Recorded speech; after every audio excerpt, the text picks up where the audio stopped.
여러분 안녕하십니까? 부동산 고민 무엇이든 물어보세요. 2부 순서 시작합니다.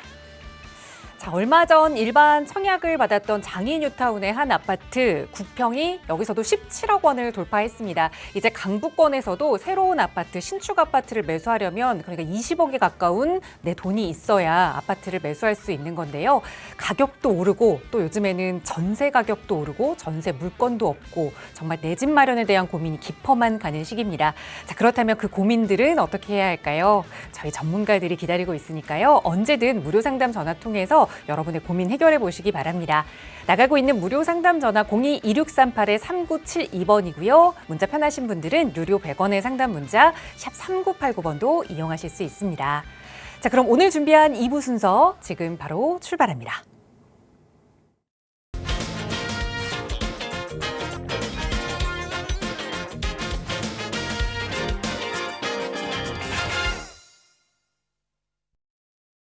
네, 목요일 2부 이 시간 여러분의 고민 해결해 주실 전문가 모셨습니다. 바로 소개해 드릴게요. 국토개발연구소 이윤환 대표 나오셨어요. 대표님 어서 오세요. 네, 반갑습니다. 전국에 계신 시청자 여러분. 자, 목요일 2시에 찾아뵙는 이윤환입니다. 자, 여러분 가지고 계신 고민 속 시원히 해결짓는 시간이니까요. 많은 분들 전화 주셔서 여러분 가지고 있는 고민 속 시원히 해결하시길 바라겠습니다. 네, 저희 언제나 무료 상담 전화 통해서 여러분과 고민 이야기 나누고 있습니다. 나가고 있는 번호 통해서 문의 주시면 저희 방송 시간 내에서도 또 성심성의껏 도움 드릴 테지만 조금 더 자세한 투자 이야기 나누고 싶다 하시는 분들 위해서 무료 세미나 시간도 다양하게 준비하고 있습니다. 요즘은 이 내 집 마련뿐만 아니라 특히나 이 소액으로 시간에 좀 투자하고 싶다라고 소액 투자 문의 주시는 분들도 정말 많으신데요. 그런 분들 함께 해보시면 좋은 정보 얻어가실 수 있는 기회입니다. 이윤환 대표와 함께 하실 수 있는 무료 세미나 다음 주 수요일에 좀 예정이 되어 있는데 세미나 안내 먼저 부탁드릴게요, 대표님. 자, 많은 분들 이제 세미나에 대한 기대치가 좀 있습니다. 뭐냐면 투자에 대한 관심이 많은 건 사실이에요. 근데 정말 작은 금액을 갖고 최대 효과를 누릴 수 있는 좋은 지역에 있는 좀 훌륭한 물건을 좀 구하고자 또 찾고자 이렇게 여러분들이 세미나를 들어보신 것 같습니다. 자, 어쨌든 지금 한강변의 소액 투자로 아주 작은 금액으로 투자될 수 있는 부분을 좀 알려드리는 세미나를 통해서 알려드리는 시간이니까요. 많은 분들 오시게 되면은 좀 값진 시간 여러분들한테 좋은 정보 알려드릴 수 있을 것 같고, 그거 말고도 여러분들이 가지고 계신 고민 방송을 통해서 해결 못 짓는 여러 가지 내용들을 또 여러분들이 안고 오시면 또 보따리를 풀어 헤쳐드리는 그런 시간도 가질 거고요. 자, 어쨌든 제가 항상 강조하는 얘기예요. 일석오조의 효과가 있지 않겠느냐. 첫 번째는 우선 건강입니다. 여러분들이 좀 나서서 움직이시게 된다면 여러분들 건강에 도움이 되니까 조금이라도 그 도움이 되는 만큼 세미나 오셔서 많은 것들을 여러분들이 도움을 얻어 가시면 좋을 것 같습니다. 네, 다음 주 수요일에 함께 하실 수 있는 시간이니까요. 이 한강변 투자에 대해서 고민이 있으셨던 분들 그 외에 또 다른 고민들도 또 하나하나 듣고 오프라인에서 얼굴 보고 해결해 주신다고 하니까 선착순으로 접수 받고 있습니다. 나가고 있는 번호로 문의 주세요. 자세하게 안내 도움 드릴 거고요. 자, 오늘도 또 방송 시간 통해서 여러분의 고민 만나보기에 앞서서 또 부동산 시장의 핫 이슈부터 대표님과 함께 좀 살펴볼 텐데요. 정부가 화성 동탄 그리고 용인, 기흥, 구리시 이 세 곳을 토지거래 허가구역 규제 지역으로 묶으면서 또 시장에선 여러 가지 이야기가 나오고 있지만 사실상 그 일대 주민들은 이미 상반기에 모두 다 움직였다라고 별반 동요를 일으키고 있는 것 같지는 않습니다. 오늘은 이 이야기를 간략하게 좀 나눠보고자 해요. 대표님 전해주시죠. 자, 일단 기본적인 우리가 알고 있는 규제라는 부분은 우선 조정 대상 지역이라는 게 있을 거예요. 여러분들 다 이제 아실 거예요. 조정 대상 지역 그리고 투기 과열 지구라는 것도 이제 묻고요. 그다음에 토지 거래 허가도 묻습니다. 거래 허가. 요즘 같은 경우는 세트로 다 이렇게 묻게 되는 경향이 있는데, 자, 기존에는 서울 안에서도 용산구 또 강남 3구만 이런 식으로 지정이 돼 있었다가 전역으로 확대를 했습니다. 그게 이제 작년 10월 달이었었고, 자, 서울과 서울 이남의 남쪽에 해당되는 지역 같은 경우는 이런 식으로 규제 지역으로 이제 묶었습니다. 하지만 규제 지역에서 벗어난 곳이 지금 이제 대체적으로 지금 얘기 나오고 있는 그 동탄, 화성시 동탄이죠. 예, 동탄하고 그리고 이 구리시도 해당되고요. 그리고 용인시 기흥구도 해당이 됩니다. 자, 사실 뭐 예견됐다고 할 수밖에 없는 부분이 기본적으로 이렇게 규제 지역, 특히 이제 토지거래 허가를 받지 않고 주택을 살 수 있다. 거주를 목적으로 하지 않고도 전세를 끼고 사놓을 수 있다라는 부분 때문에 여기를 피해서 뭐 구리 또 김포까지도 해서 이렇게 많이들 저기 했습니다. 특히 이제 이 강남하고 가까운 쪽하고 비교했을 거라면 지금 구리라든지 기흥이라든지 또 동탄이라든지 이런 부분이 사실 이런 식으로 풍선 효과죠. 같은 풍선에 한쪽을 누르면 공기의 양은 이 다른 쪽으로 부풀어 흐르게 마련이죠. 예, 그래서 어쨌든 간 이런 그 규제 지역이 추가적으로 어디가 지정이 될 것이다라는 거는 이미 예견됐다고 볼 수밖에 없는 부분이고 특히 동탄으로 들어가 보면 동탄 같은 경우는 반도체 공장이라든지 여러 가지 산업시설들이 있기 때문에 실거주 수요자들에 의해서 거래가 이루어졌고 이미 작년부터 해서 계속해서 꾸준히 가격 상승이 있었습니다.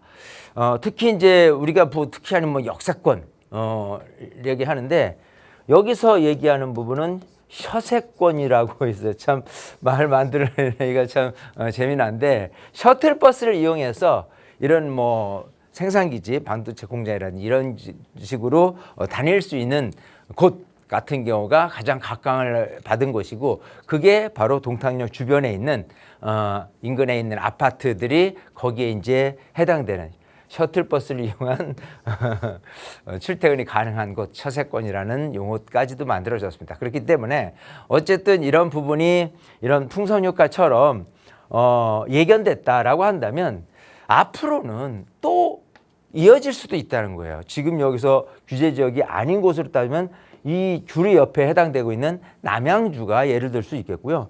또 동탄 아래쪽에 오산을 예를 들 수 있었어요. 그것마저도 또 규제가 되면 더 번져서 평택이 될 수 있는 거고 다른 곳이 또 규제 지역의 후보자로 될 수 있어요. 그럼 계속해서 이 최소한 이 수도권, 경기권 같은 경우는 그 정도의 도미노 현상 같은 규제 지역의 좀 추가 가능성이 이어질 것이다라는 부분이에요.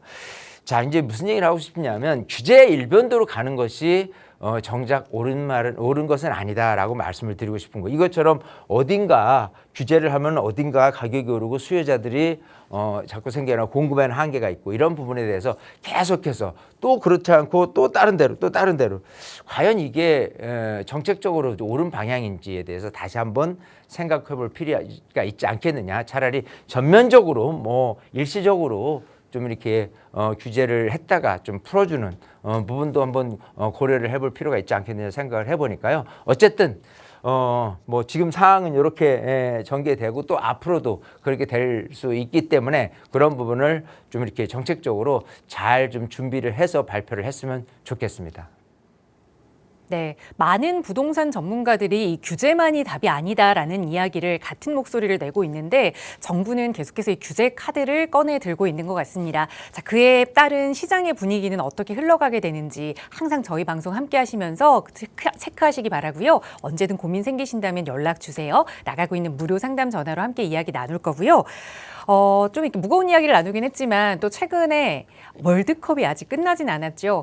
우리나라 월드컵은 지금 또 여러 삐걱삐걱 잡음이 들려오고는 있습니다. 아쉬움이 남는 그런 월드컵 결과였기 때문이지만 그런데 이 월드컵은 예전은 정말 이 나라를 응원하는 그런 대회였다면 최근에는 이 나라를 떠나서 내가 좋아하는 선수, 월드 플레이어를 응원하는 그 월드컵 팬들이 정말 많이 늘어난 것 같습니다. 뭐 예를 들면 메시 선수, 또 손흥민 선수 이런 선수들이 있겠죠. 부동산도 이 월드컵 흐름과 비슷하다고 하는데 예전에는 무조건 뭐 강남 이렇게 좋았다면 이제는 그 강남 안에서도 어느 동네, 어느 생활권 이런 것들이 중요한 그러니까 핵심 플레이어를 더 살펴보는 그런 시대가 됐다고 합니다. 월드컵과 이 부동산의 상관관계 대표님과 이야기 나눠볼게요. 자, 뭐 아무래도 한참 열기가 뜨거운 지금 월드컵 시즌이기 때문에 제가 축구를 굉장히 개인적으로도 좋아하고 축구를 웬만하면 시간을 내서 빠지지 않고 봅니다. 또 오늘도 뭐 미국과 또 이 경기, 또 벨기에와 세네갈 경기라든지 또 영국과 또 콩고 경기라든지 뭐 이걸 보면서요. 야, 이게 그 어느 나라가 확실하게 우위에 점하고 있다라는 부분을 예측 못할 정도로 박빙입니다. 정말 재밌고 열기가 뜨거워요. 근데 잘 생각해보면 우리 기억 속에 브라질이 참 축구를 잘하는 나라였어. 또 뭐 어느 나라가 축구를 잘하는 나라였어요. 라는 것도 중요한데 그거보다 더 각인된 어떤 우리의 인식이라고 따진다면 메시가 참 축구를 잘해. 또 음바페가 참 축구를 잘해. 어쨌든 이런 잘하는 스타 플레이어들은 기본적으로 6골씩을 넣어서 지금 최고골 최다 득점으로 지금 향하고 있고 또 그에 못지않게 뭐 오늘도 케인이 2골 넣었지만 어떤 뭐 영국을 대표하는 케인 선수도 있고 또 이런 다양한 스타 플레이어들을 우리 머릿속에 갖고 있어요. 특히 우리나라도 그러니까 손흥민 선수라는 게 대한민국에 있다는 것보다 오히려 손흥민 선수가 정말 프리미어 리그에서 최고 득점까지 했었던 어떤 스타 플레이어 중에 전 세계인들이 다 알고 있는 거를 생각을 한다면 대한민국의 위상에 못지않게 개인적인 위상이 굉장히 좀 뛰어나게 자리 잡고 있는 인식이라는 부분이라는 게 있는 거예요. 근데 지금 요번에 홍명보 감독이 3차전 남아공전 때 왜 그 전반에 손흥민을 빼고 후반에만 투입했냐라고 해서 전 세계가 지금 모든 전문가들, 축구 전문가들이 의아해하는 거예요. 이런 스타 플레이어를 왜 후반에 뛰게 했느냐. 예를 들어 메시라든지 음바페라든지 이런 선수를 놔두고 그다음에 후반에 기용을 했다. 아마 세계적인 질타를 받지 수밖에 없는 그런 상황. 그래서 지금 어쨌든 홍명보 감독이 굉장히 큰 질타를 받고 있는 상황 속인데 얘기하고 싶은 골자는 그렇습니다. 스타 플레이어가 중요하듯이 부동산도 전체적으로 대한민국이라는 축구의 위상이라는 것보다 어떤 개인의 위상이 사람들의 인식이 높아진 만큼 뭔가 조금 더 디테일해지지 않았느냐 생각을 해요. 예를 들어서 나 그냥 강남 살아 라고 했을 때의 그 위상이 예전에는 강남에 살아 하고서도 다들 좋은 인식으로 이제 받아들였지만은 지금은 강남 안에서도 좀 층이 틀려져 있어요. 예를 들어서 나는 압구정 살아, 나는 뭐 반포 살아, 또 나는 청담동 살아, 뭐 이런 식으로 한강변 근처에 있는 지역에 대한 위상 같은 경우는 한강변하고 먼 곳의 위상보다는 훨씬 업그레이드된, 즉 월드컵의 개인 기량이 뛰어난 선수를 우리가 머릿속에 아주 각인돼 전 세계 사람이 메시 모르면 간첩일 정도로 또 손흥민도 전 세계인이 다 알 정도로 아주 높은 위상을 갖고 있다. 이것처럼 우리가 생각하는 동 이름에 대한 부분이 굉장히 조금 중요하고 각광을 받고 있는 게 부동산하고 흡사 매치되지 않겠느냐. 그냥 난 서울 살아, 나는 강남 살아 이런 거보다는 좀 더 디테일한 모습 속에서 나는 압구정 살아, 나는 뭐 어디 동 살아라고 하면서 여기보다 더 디테일하게 간다면 아마 아파트 단지 이름을 얘기를 하게 될 거예요. 예를 들어서 그냥 단순하게 반포 살아라가 아니라 아크로 리버파크 살아, 원베일리 살아 라고 하면서 뭔가 단지 이름의 위상이 훨씬 더 좀 각광을 받게 되는 이런 부분으로 어필하게 되는 부분이 흡사 지금 얘기하고 있는 월드컵의 스타 플레이어 같은 격으로 조금 더 각광을 받고 있지 않겠느냐, 앞으로도 더욱더 그러지 않겠느냐 생각을 해봅니다. 그렇기 때문에 우리가 지금 뭐 사실 이런 비유가 적절할지는 모르겠어요. 사실 안타깝죠. 32개도 못 들고 뭐 저기를 했지만 어쨌든 앞으로도 대한민국 축구 발전 또 개인적인 뭐 손흥민뿐이 아니라 이강인이라든지 김민재라든지 이런 여러 선수들에 대한 위상뿐만 아니라 또 더 훌륭한 선수들이 많이 나와서 대한민국의 그 수준을 끌어올리는 그런 부분으로 더욱더 갈 것을 희망을 하는 국민의 한 사람으로서 흐름 자체가 이런 식으로 스타플레이 못지않게 어떤 동 이름, 단지 이름 이런 부분으로 흐름이 가고 있다라는 트렌드를 한번 지금 월드컵 시즌을 보면서 이런 식으로 비유를 한번 해봤습니다. 네, 맞아요. 최근에는 이 월드컵 경기를 좀 보더라도 어느 나라야 그 브라질이야 영국이야 미국이야 이런 나라가 기억 남는 게 아니라 그 나라에 정말 잘 뛰는 그 스타 플레이어들이 기억이 남듯이 부동산 시장도 그 흐름을 따라가고 있다. 비슷한 관계가 보인다라는 말씀을 좀 웃자고 해봤는데요. 자, 그렇다면 그 핵심 플레이어 선수 같은 부동산 투자처가 어디일지 궁금하실 겁니다. 그 이야기 함께 나눠보실 수 있는 무료 세미나 시간도 준비하고 있어요. 대표님과 함께 하실 수 있는 시간 다음 주 수요일에 좀 준비가 되어 있는데요. 특히나 이 대한민국에서 그리고 서울에서 핵심 플레이어라고 한다면 아마 대부분 요즘 이 한강변 이야기를 하실 겁니다. 그 안에서 또 소액 투자 방법 대표님과 함께 고민 나눠보고 또 여러분 가지고 계시는 1대1 고민들도 해결해 주신다고 하니까요. 역시 나가고 있는 번호로 문의 주세요. 자세하게 세미나 안내 도움 드리도록 하겠습니다. 자, 오늘 또 방송 시간 통해서도 여러분의 고민 해결해 드려야겠죠. 2부 첫 번째 시청자분 전화 바로 연결하겠습니다. 여보세요. 네, 안녕하세요. 안녕하세요. 반갑습니다. 반갑습니다. 네, 시원생님 오늘 어떤 부동산 이야기 나눠볼까요? 네, 제가 가지고 있는 거주주택을 제한 세 주택이 있는데요. 네.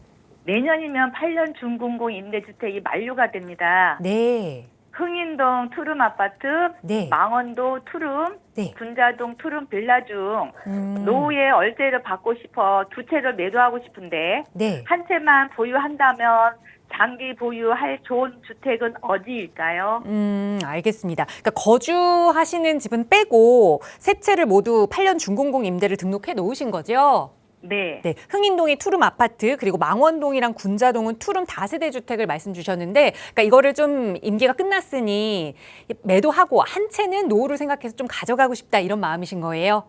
네네. 네, 대표님과 한번 계획 세워볼게요. 인사 나눠보세요. 네. 네, 반갑습니다. 안녕하세요, 대표님. 목소리가 굉장히 밝아요. 네, 대표님 여러 번 뵈가지고 너무 그래요? 반갑습니다. 자, 지금 이제 그 아파트를 뭐 거주택 뭐 이게 딱 제가 들으면 느끼는 게 지금 거주택 비과세까지 나왔으니까 공부가 되신 분이고 또 빌라를 여러 채 샀으니까 나름대로 투자도 적극적으로 하신 분이에요. 자, A라는 아파트를 갖고 있는 상태에서 빌라를 지금 세 채를 보유하고 있어요. 네. 그게 지금 흥인동이니까 신당역 옆일 거고요. 네.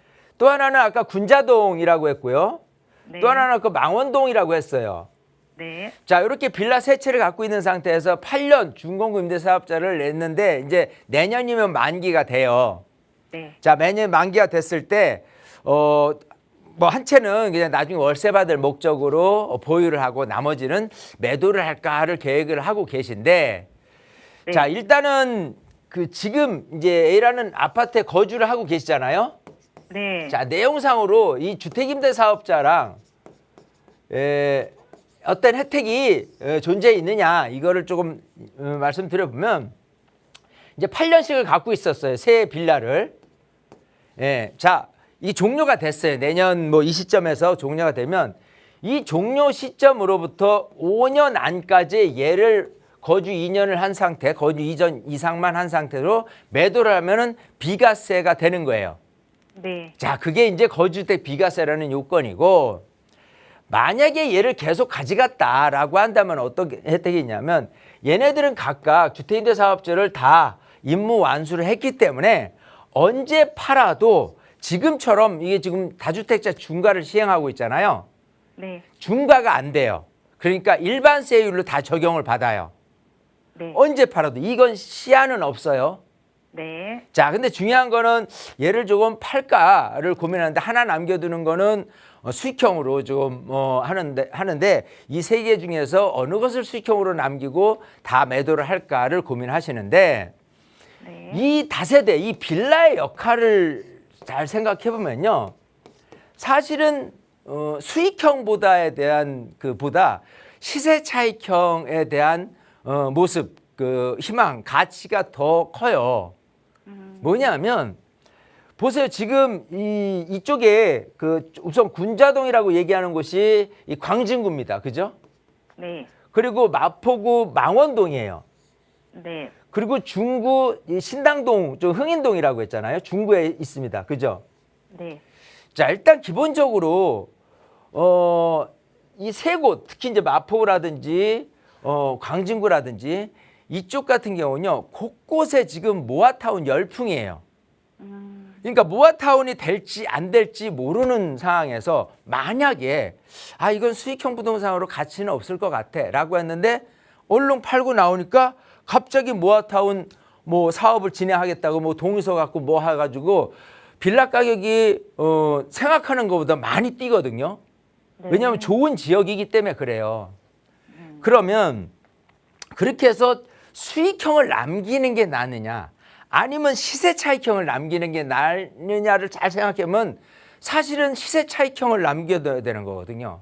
그게 뭐냐면 이 차익과 수익형 이걸 잘 생각해야 되는데 수익형 부동산하고 차익형 부동산하고 이 차이점은 뭐냐면 기본적으로 수익형이다. 만약에 연이율 5%예요. 그러면 내가 가진 투자금 대비해서 10년을 통해서 50%의 이익을 내는 게 수익형 부동산입니다. 물론 그게 시세가 올라가면 또 차익형도 따라 붙겠죠. 하지만 만약에 수익형은 아니지만 단순 차익형, 아까처럼 만약에 그 지역이 모아타운이라든지 재개발 사업이 된다고 그래서 가격이 오른다고 한다면 수익형의 10년 동안 50% 오른 그 가치를 굉장히 뛰어넘어서 거의 빌라 가격이 처음에 매입한 게 뭐 3억이다, 뭐 4억이다라고 하는 게 갑자기 따더블로 뛰어요. 그러면 지나고 나서 이게 굳이 내가 수익형으로 가지고 있었던 근본적인 목적 자체가 이게 조금 아니었나라고 이렇게 좀 후회를 할 수 있다는 소리예요. 제가 하고 싶은 얘기는 뭐냐면 지금 광진구라든지 특히 마포 같은 경우는 열풍이에요. 이 모아타운 사업에 대한 그 사업이 잘 될 수 있는지 없는지에 대해서 좀 꼼꼼히 챙겨볼 필요는 있어요. 이제 그런 부분에서 지역 분석을 한 번 더 만약에 세미나에 참여하셔서 제가 또 지역 분석을 통해서 여기가 모아타운 가능성이 있을 것 같다라고 한다면 좀 놔두셔야 될 것 같고 모아타운 가능성은 좀 없는데 그래도 시세 차익에 좀 기대가 된다라고 하더라도 좀 놔둬야 될 거. 아니면 장기적으로 가도 이거는 뭐 모아타운은 아닌 대신에 뭐 단순 수익형으로 간다 그러면 그 목적으로 뭐 필요하면 가져가시거나 아니면 매도를 하거나 이렇게 하는 거고. 그래서 항상 부동산이 그래요. 살 때의 목적과 이 팔 때의 목적이 사실 빌라 같은 경우는 굉장히 바뀌어져요. 그러니까 지금 생각하시는 수익형 부동산에 의한 빌라로서 소유하고 보유하는 목적이 아닌 시세 차익형으로서의 빌라가 목적적인 부분에서 지금은 굉장히 조금 커지고 있는 상황이기 때문에 조금 더 좀 관찰을 해 보셨으면 좋겠어요. 특히나 지금 곳곳에 중구도 마찬가지고 또 광진구도 마찬가지인데 이 정치적인 상황을 잘 고려를 해야 돼요. 일단 오세훈 서울시장이 재선이 됐잖아요. 네. 그러면 신통계획이라든 모아타운으로 지금 열심히 진행되고 있던 사업에 대해서 충분히 계속해서 진행을 더욱더 활성화시키려고 할 것이고 서울에 지금 25개 구 중에서 17개 구가 민주당이고 8개 구가 국민의힘이에요. 그 8개 구 같은 경우는 기본적으로 여기에 서초, 강남, 송파, 강동을 제외한 나머지 4개 구가 결국은 광진구하고 중구, 용산구 그리고 양천구 이렇게 4군데거든요. 기본적으로 다 한강변 라인이기 때문에 지금 얘기한 이 모든 가지고 계신 지역 같은 경우가 이런 어떤 모아타운 사업에 대해서 뗄래야 뗄 수 없는 관계, 즉 기대가 있을 수가 충분히 있을 수 있는 곳이다라고 생각하기 때문에 그걸 좀 면밀히 검토해서 매도를 할지 좀 더 보유를 할지를 고민해 보자는 거예요. 이해되시겠어요? 네네. 네. 지금 그러니까 이게- 박사님의 말씀은 네. 조금 더 그게 분석이 더 필요함으로 해서 이거 더 길게 가져가야 되는지 그렇죠. 아니면 예. 또 어떤 이슈를 좀 더 분석이 돼야 된다 말씀이신 거죠? 당연하죠. 그러니까 항상 그냥 빌라가 단순하게 빌라로서 존재하지 않아요. 모든 곳들이 특히나 지금 아까 얘기하는 지금 다 가지고 있는 지역이 다 너무 괜찮은 지역이고 그 전에 매입 벌써 이제 8년 가까이 돼 가는데 그 전에 매입한 금액하고 비교를 해본다면 어느 정도 올랐을지. 하지만 이 오르는 폭 자체가요, 사업이 됐을 때 오르는 폭과 사업이 되지 않았을 때 오르는 폭 자체는 확연하게 틀립니다. 그래서 사업이 되는 쪽으로 방향선회가 된다라고 한다면 중간에 에이 아닐 거야라고 해서 쭉 팔게 되면은 얼마나 후회가 막심하겠어요. 근데 그런 거를 방지하고자 좀 더 면밀히 검토하고 매도를 해더라도 매도를 하자, 그렇게 말씀을 드리고 싶어요. 네. 이해되시겠죠? 네. 그러니까 이제 지금 가지고 계신 이해는- 거주하고 있는 아파트를 얘네들이 그 8년 만기 돼서 5년 안에 꼭 팔 게 아니라면, 그죠? 네네. 얘네들은 어쨌든 지금 그 양도세 중과라는 부분에서 아주 자유로워요. 8년이 지나서 시점이 어느 시점까지가 아닌 그냥 계속 언제 팔아도 양도세에 대해서는 일반세율이에요. 그래서 오르는 만큼 세금 내면 되는 거니까 언제 팔아도 시점은 내가 정하면 되는 거예요. 근데 하지만 그 시점 자체가 너무 서둘러서 아니면 사업이 진짜 될지 안 될지에 대해서 판단을 명확히 하고 매도를 할지 보유를 할지 좀 선택을 하자 이거죠. 아시겠죠? 네네. 네. 네. 이렇게 잘 정리해드리겠습니다. 알겠습니다. 네, 한번 찾아뵙겠습니다. 네네네. 세미나 때 꼭 네. 오세요. 네, 고맙습니다. 네, 매도 시기에 대해서는 어쨌든 비교적 좀 자유롭기 때문에 급하게 좀 매도 계획을 세우실 필요는 없다. 모아타운으로 진행되는지 그 여부를 조금 지켜보자 조언 드렸으니까 조금 더 자세한 분석 필요하시다면 또 무료 세미나 시간도 충분히 활용해 보세요. 그래서 저희 나가고 있는 무료 상담 전화도 열어두고 있으니까요. 고민되신다면 연락 주시고요. 계속해서 또 다음 전화 연결해 보겠습니다. 여보세요. 여보세요. 네, 안녕하세요. 반갑습니다. 네. 네, 시청자님 오늘 어떤 부동산 고민 가지고 계세요? 아, 예.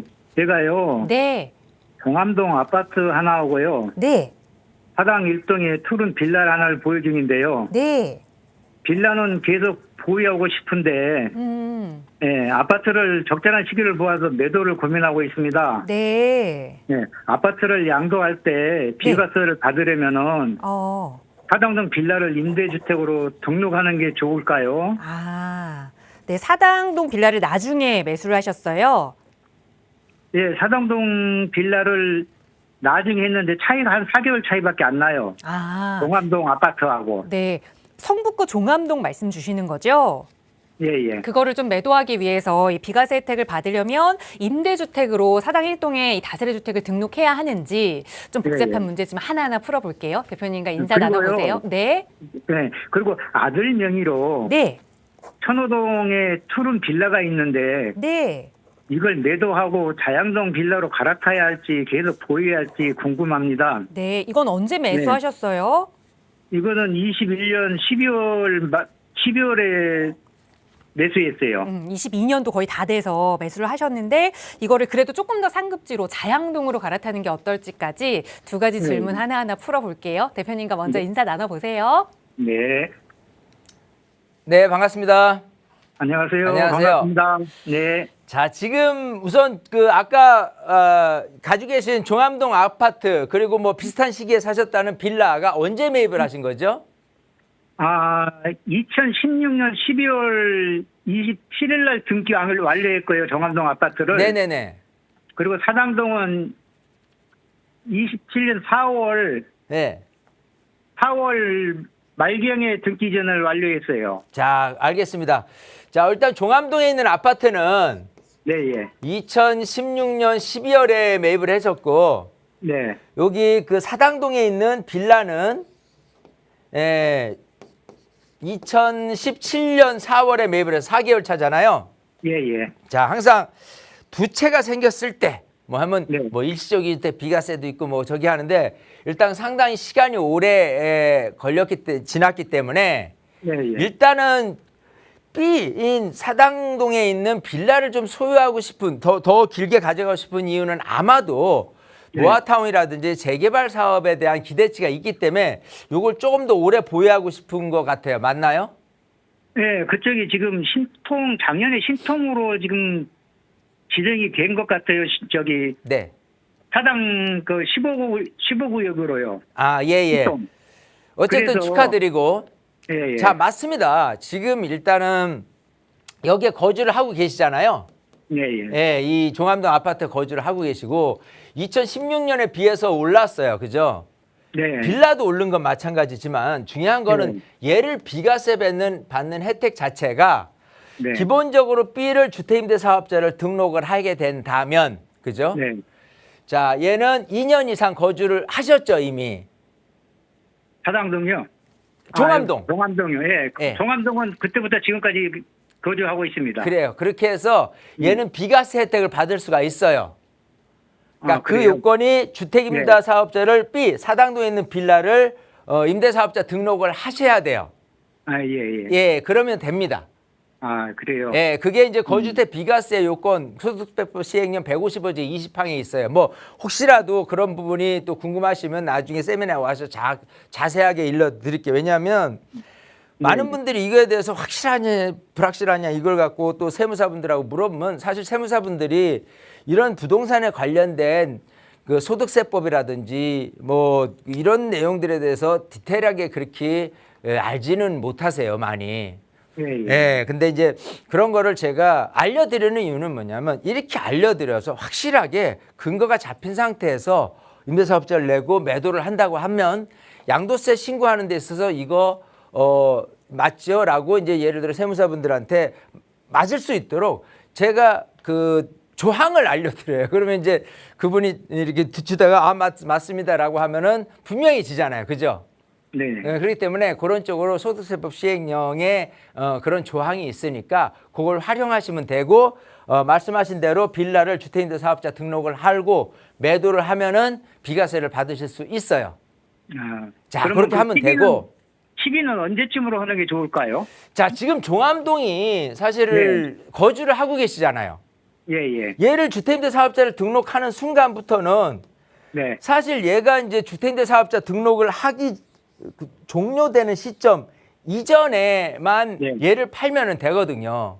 아, 예. 예, 근데 이 종료되는 시점이 언제까지 저기를 해야 되냐면 기본적으로 이게 자진말소라는 부분으로 들어가면 되는데 네. 만약에 얘가 나중에 철거 이때 때 뭐 예를 들어 지금은 6년짜리가 있고 10년짜리가 있어요. 네. 6년짜리를 냈는데 6년이 도래 안 한 상태에서 말소가 된다라고 한다면 그때 그 이후로 그 말소 요건 자체가 안 되기 때문에 그 이전에 팔아야 되는 거예요. 아, 예. 주택임대 사업자가 등록돼 있는 상태에서.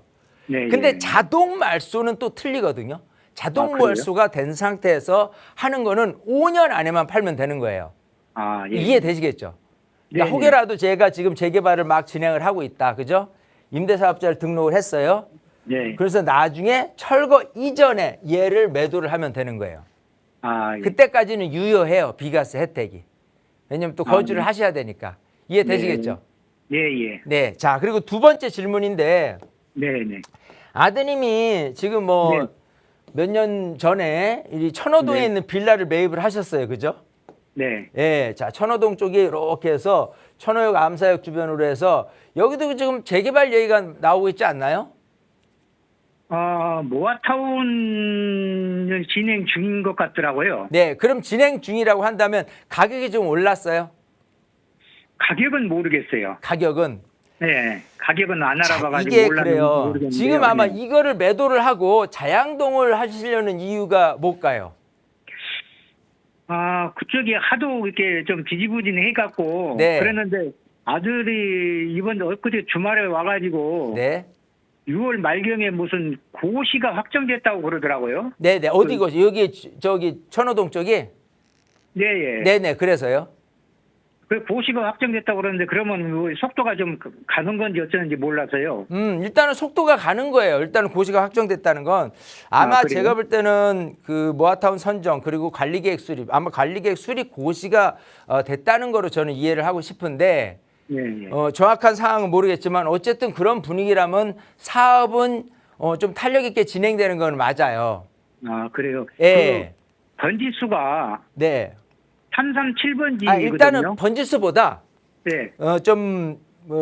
이렇게 말씀드리고 싶어요. 뭐냐면 네.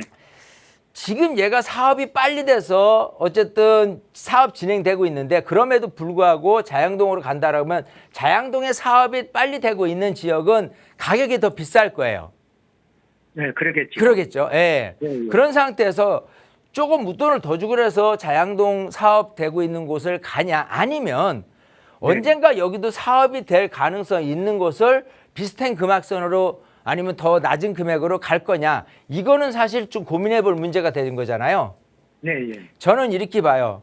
우리가 이 빌라가 결국은 아파트 되는 데까지 기본적으로 이 아파트 시세가 얼마 갈 거냐가 관건인 거예요.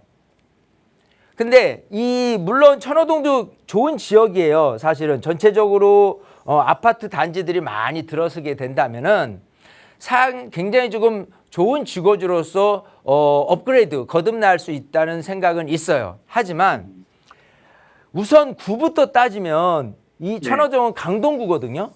예, 예. 그러니까 강동구 전체적으로 따졌을 때 이 광진구 전체적인 아파트 시장 영역과 광진구 전체적인 영역에서의 그 앞으로 향후의 아파트 시세적인 차이를 예견을 해본다면 광진구가 훨씬 조금 더 아파트 시세가 높게 나갈 것이다라는 거는 누구든지 다 알 수 있어요. 이해되시겠죠? 예, 예. 그러니까 사실은 이 재개발의 승패 여부는 결국은 나중에 아파트가 얼마짜리가 될 건데가 결론이거든요. 그런 상태에서 지금 사업이 빨리 된다 안 된다 이런 거에 대한 부분을 조금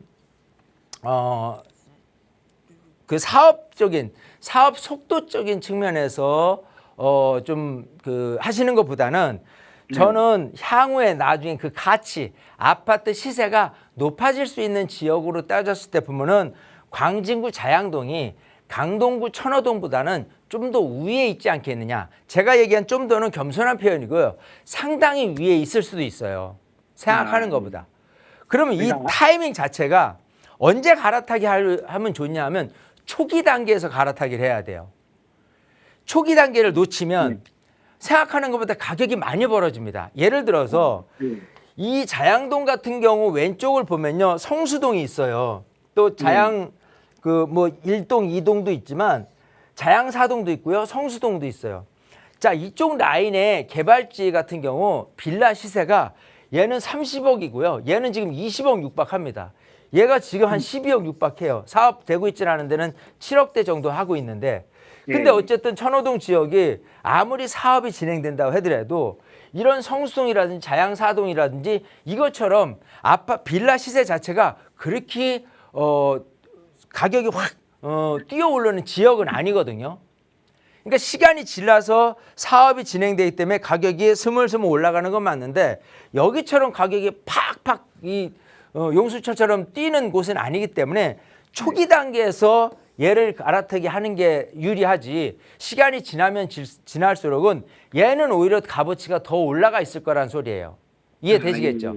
예, 예. 아마도 그런 측면에서 아드님도 좀 고민이 되지 않을까 싶은 거예요. 이미지상 천호대에 있는 빌라도 좋은데 자꾸 광진구 특히 자양동에 대한 앞으로 향후에 그 아파트 시세가 굉장히 높게 평가될 거라는 예측을 해본다면 조금 서둘러서 좀 갈아타게 하는 것도 좋은 전략이다 생각을 해요. 이게 향후 전망이 강동구보다는 자양동 쪽에 훨씬 더 밝다는 얘기죠. 훨씬 밝습니다. 지금 여기 트렌드 자체가 전체적으로 성수동, 자양사동 또 이 광장동까지 해서 이 한강변 유역 자체가 남쪽을 바라보고 있잖아요. 그러니까 한강이 조망되는 부분이 그 위상 자체가 이쪽 북쪽을 바라보고 있는 이 잠실 일대나 이거 못지않게 상당히 아파트 시세가 높게 나갈 거라는 예상을 하고 있어요. 그런 측면에서 과감히 뭐 아드님 명의로 돼 있으니까 아드님하고 같이 나중에 세미나 한번 오세요. 그래서 어떤 정도의 가치로 아파트 시세가 올라갈 건지에 대한 그 예상도 한번 해보고 그 스터디를 좀 해보면 좀 확신이 더 쓸 수도 있을 것 같아요. 아시겠죠? 네, 알겠습니다. 이렇게. 그러면은 네. 그 초도동을 나중에 매도를 한다 그러면은 저기 실거주를 안 했거든요. 그러면은 그 이제 차익이 있으면은 세금으로 많이 되게 되는 거 아닌가요? 그렇죠. 그러니까 이제 비과세를 못 받는 부분은 뭐냐면 내가 거주를 안 했잖아요. 예, 예. 근데 잘 따져보면 지금 한 몇 년 전이라고 그러죠? 3년 전이라고 했나요? 매입하신 지가? 21년 말이니까는 그러면 상생임대주택으로 할 수도 있어요. 그러니까 지금 임차를 놨는데 5년 이상, 그러니까 5% 이상을 올리지 않았잖아요. 예, 예. 그럼 상생임대주택으로 비과세를 받을 수 있어요. 1주택인 상태에서 내가 거주는 안 했지만 네. 내 임차인한테 5% 이상을 올리지 않은 상태로 재임대를 했다. 아니면 새로운 다른 임차를 놨다라고 하면 상생임대주택에 해당될 가능성이 있습니다. 아, 예, 비과세 그래요? 받을 수 있어요. 아, 그렇습니까? 예, 그건 좀 따져보고 네, 네. 체크를 해보면 될 것 같습니다. 자, 이렇게 정리하겠습니다. 네, 알겠습니다. 네. 네, 한번 세미나에 참석하겠습니다. 네네, 꼭 세미나에 오세요. 네. 저희 나가고 있는 번호 계속 열어둘 테니까요. 세미나 참여 다음 주 수요일에 함께 하실 수 있습니다. 언제든 편하게 문의 주세요. 계속해서 다음 전화 연결하겠습니다. 여보세요. 네, 안녕하세요. 안녕하세요. 반갑습니다. 네, 안녕하세요. 네, 시청자님 오늘 어떤 고민 이야기 나눠볼까요? 네, 그 송파구 거여동 새마을구역이 공공재개발로 사업 시행 인가를 네. 인가가 났어요. 네. 그래서 그 관리처분 인가가 나면 저희가 조합원 분양을 한다고 하는데 네. 24평을 받는 게 좋을지 아. 아니면 좀 더 큰 평수 34평 정도를 받는 게 좋을지 고민이 되고요. 네. 그리고 또 하나는 저희 지인이 좀 하나 물어봐 달라고 해서 하는데 여쭤봐도 될까요? 네, 어떤 건가요? 예, 제 친구가 그 다가구 주택을 가지고 있는데 네. 1+1으로 두 개를 받는 게 좋을지 아니면 그냥 큰 평형, 대형 평형으로 네. 하나 받는 게 좋을지 좀 물어봐 달라고. 네, 이 친구분도 같은 구역에서 지금 가지고 계시는 거예요. 네, 네. 조합원 분양권을 가지고 있는데 우선 우리 시청자님은 24평이 낫냐 34평이 낫냐 이게 그쵸. 궁금하신 네. 거고 우리 친구분의 네. 고민까지 한번 대표님께 네. 여쭤볼게요. 인사 나눠보세요. 네. 네, 반갑습니다. 네, 안녕하세요. 자, 지금 뭐 두 가지 질문이에요. 네. 우선 본인 질문부터 해결을 해보죠. 네. 우선 지금 이제 거여동 새마을구역이잖아요. 네. 요 거여역하고 이제 마천역 사이에 있는 요 새마을구역이 공공재개발로 사업이 조금 진행이 되고 있고, 네. 이제 관리 처분을 앞두고 있어요. 관리 네. 처분을 앞두고 있다는 소리는 이제 네. 분양을 받아야 돼요. 조합 분양을. 네, 네. 자, 근데 이제 24평을 받는 게 좋냐, 네. 33평을 받는 게 좋냐, 인데 네. 이게 그래요. 조합원의 혜택은 뭐냐면 일반 시세가 있어요. 네. 그죠? 그리고 일반 분양이 있어요. 네. 그거보다 적은 조합원 분양이 있어요. 네. 이 얘기는 시세 대비해서 조합원 네. 분양 금액이 아무래도 싸게 책정이 될 거 아니에요. 네. 그러면 24평이 평당 금액으로 얼마 책정이 되고 33평이 평당 금액이 얼마 돼요. 네. 하지만 여기서 미세한 차이로 24평의 평당 금액이 약간 높다 손 치더라도 네. 어쨌든 간 시세 대비해서 이익이 되는 쪽은 내가 싸게 분양을 받는 거잖아요. 네. 그러면 자금만 여력이 된다라고 한다면 네. 33평을 받는 게 더 유리해요. 혹 가다가 또 그런 네. 것도 있습니다. 그러면 그 40평대 하는 건 어떠냐 그러면 예, 예. 이것도 마찬가지예요. 자금 여력이 된다라고 한다면 이게 더 유리할 수는 있어요. 하지만 네. 통상적으로 이제 거래라는 측면에서 봤을 때 네. 이 많은 분들의 선호도라는 측면에서 본다면 조합원 분양에서 시세에 이르는 것까지 네. 많은 분들이 매입을 하고 또 가격이 오르는 추세를 보면 네. 30평대가 가장 무난하게 확실히 내 투자된 금액만큼 이익이 크게 나더라라는 게 정설입니다. 아, 네. 네, 그래서 네. 우리 시청자님의 네. 해결은 결국은 큰 평. 20평대 굳이 네, 보다도 자금 여력만 된다면 네. 무조건 30평대를 받는 게 더 유리하다. 이렇게 아, 말씀을 네. 드리고 싶고 네네. 또 우리 친구분, 가까운 친구분은 다가구를 네. 갖고 있어요. 네네. 자, 다가구가 이제 1+1일 거 아니에요? 네. 자, 이거를 한 채 대형 평형을 받는 게 좋냐? 네. 아니면 1+2채를 받는 게 좋냐인데 네네. 네. 이거는 어떤 목적에서 구분을 해야 되냐면 네. 내가 한 채를 가지고 가는 목적은 여기서 내가 장기적으로 살 게 아니고 네. 그냥 난 좀 어느 정도 보통 그 아파트 시세라는 게 새 아파트가 되고 나서 5년까지가 피크예요. 가장 가격이 좋을 때입니다. 자, 그때 내가 매도하고 난 나올 거야. 나 딴 데로 이사할 생각도 있어. 이렇게 생각한다면 네. 세금적인 측면에서 판단을 해야 되는 거예요. 그래서 아. 내가 예를 들어 한 5년 안에 팔 생각이 있어 라고 한다면 네. 기본적으로 한 채를 가지고 있는 게 유리하다라는 네. 거예요. 아, 네. 근데 내가 네. 이거 팔 생각은 없고 네. 나는 한 채는 거주를 할 거고 네. 한 채는 세를 받을 거야. 아. 내가 뭐 전면적으로 다 월세 받지 못하더라도 최소한 반전세를 통해서 수익형 부동산으로 나는 장기적으로 가져갈 생각이 있어라고 한다면 아, 네. 기본적으로 1+1을 가져가는 게 더 유리해요. 아. 왜냐하면 이 시세라는 게라고 한다면 결국은 사람들이 선택을 하는 부분에 대해서 가격 상승이 있는데 네. 2개 가져가는 가격 상승이 하나 큰 놈 가져가는 것보다는 더 유리해요. 상승 여력은. 단 얘는 하나 가져가는 거는 내가 5년 안에 팔 목적인 거고 네. 지금 1+1은 5년 안에 팔 게 아니라 장기적인 차원에서 네, 네. 내가 보유를 목적으로 하는 이 구분만 해내면 결론은 네. 끝나는 거예요. 아. 아시겠죠? 그렇군요. 아, 네. 예, 네, 그러니까 네. 친구분한테는 네.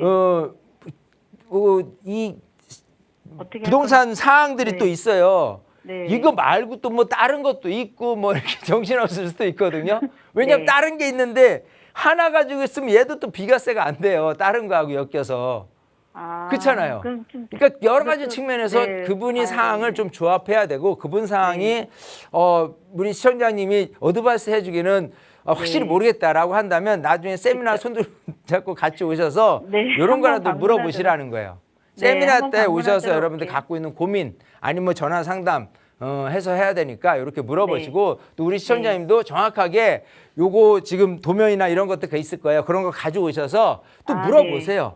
그럼 아, 제가 네. 콕 집어서 이렇게 어드바이스를 드릴 테니까. 아, 아시겠죠? 네, 알겠습니다. 늘 정리해 드리겠습니다. 감사합니다. 네. 네. 네, 친구분들 두 분께서 이 친구여서 같은 곳에 투자를 했는지 아니면 같은 곳에 투자를 해서 친구가 된 건지 그 선후 관계는 모르겠지만 어쨌든 우리 시청자분께는 34평을 선택하는 게 조금 좋겠다. 그리고 그 친구분께는 내가 5년 안에 매도할 계획이 있는지 없는지 여부에 따라서 따져봐야 하겠지만 또 다른 주택 상황이 있으니 꼭 개별적인 상담을 받아보자라는 조언까지 얹어드렸습니다. 저희 언제나 무료 상담 전화 열어두고 있거든요. 02-2638-3972번 그리고 유료 100원의 상담 문자 샵 3989번 통해서 언제든 문의 주시면 친절하게 답변 드릴 거고요. 이런 이야기 조금 더 자세히 나눠볼 수 있는 무료 세미나 시간은 다음 주 수요일에 좀 예정되어 있습니다. 다시 한번 세미나 안내 부탁드릴게요, 대표님.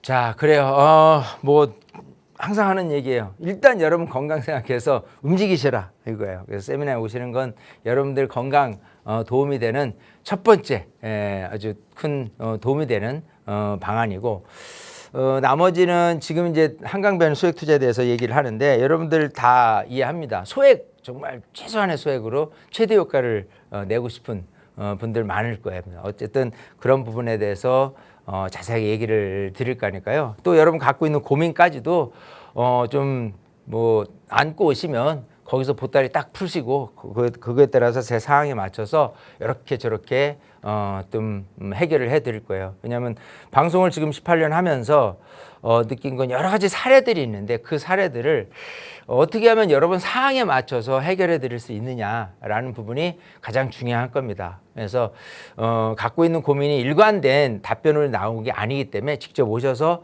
좀 푸시는 게 더 도움이 되시리라고 생각됩니다. 네, 저희 방송 시간 이후에도 나가고 있는 무료 상담 전화 계속해서 열어둘 테니까요. 다음 주 수요일 대표님과 함께 만나서 여러 이야기 나눠보고 싶으시다면 편하게 세미나 문의 주세요. 아울러 저희 프로그램은 여러분께 보다 다양한 정보 제공하기 위해 마련되고 있습니다. 해당 부동산의 가치나 매물 가격의 상승 하락을 보장하지는 않는다는 점 유의해 주시기 바랍니다. 자, 오늘 오후도 즐겁게 보내시고요. 저희는 내일 다시 인사드릴게요. 시청해 주신 여러분 고맙습니다.